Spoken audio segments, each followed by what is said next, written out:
আজকে বড় মায়ের কাঠামো পুজো হলো। সূচনা আমাদের যেদিন মায়ের বিসর্জন হয় পরের দিন থেকেই সূচনা হয়, কিন্তু আজকে কাঠামো পুজো হলো। যে বড় মায়ের যে মূর্তিটা বছরে একবার পুজো হয় তার কাঠামো, যেটা পুরাতন আমরা সেই 101 বছর 2 বছর ধরে যেটা দেখে আসছি, সেই মায়ের মূর্তির আজকে কাঠামো পুজো হলো। দেখতেই পাচ্ছেন যে প্রচুর মানুষ আজকে এই কাঠামো পুজোতে সমাগম হয়েছে।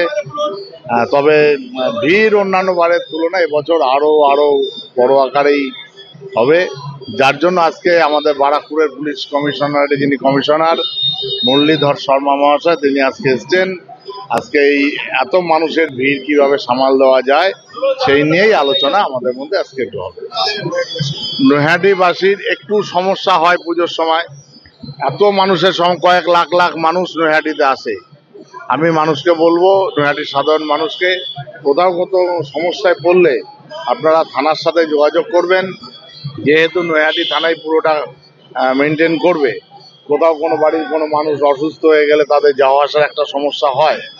সমস্ত দিক নিয়েই আজকে আলোচনা হবে যে কেউ কোথাও সমস্যায় পড়লে কিভাবে তার মোকাবিলা করা হবে।